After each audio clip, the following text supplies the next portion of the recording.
हेर यो फुल कस्तो राम्रो छ, कस्तो लाग्यो? एकदमै राम्रो। सयपत्री फुल भनेको हाम्रो नेपालको राष्ट्रिय फुल पनि हो।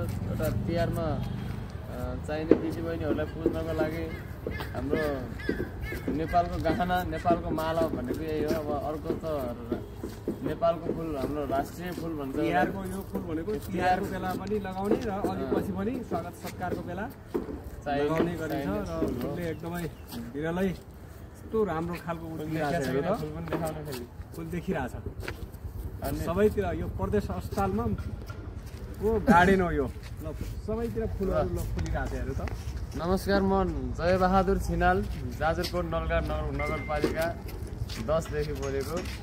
हाम्रो चाहिँ यो हाम्रो चाहिँ प्रदेश अस्पताल सुर्खेतमा चाहिँ यसरी फुलहरू फुलाइएको छ। केही फुलहरू चाहिँ थोरै ओइलाको छ, केही फुलहरू अलि धेरै राम्रो फुलहरू पनि छ। यिनी फुलहरूलाई सही सदुपयोगमा लगाएर हाम्रो र राम्रो बनाउन हामी युवाहरू लागि परेको छौँ। जय नेपाल, लाल सलाम। बिग्रियो काङ्ग्रा भ्यू बिग्रियो, काङ्ग्रा भ्यूको यसलाई जय नेपाल, लाल सलाम सबै भन्न मिल्छ क्या, चल्छ। जय नेपाल, सबै नेपाल जलान, जय नेपाल, लाल सलाम, नमस्कार, जे पनि भन्न मिल्छ।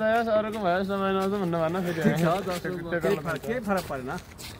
ल हेर यो फुल चाहिँ टिप्नु है, फेरि फुल चाहिँ टिप्नु न, एकदमै फुललाई सुरक्षा गरेर राख्नुपर्छ। यो फरक किसिमको छ, त्यहाँनिर सयपत्री आएको आयो, अब यो यसमा फेरि अर्को नयाँ खालको आयो, त्यो नयाँ खालको एकदमै ल हेर्नु त यो लगाएर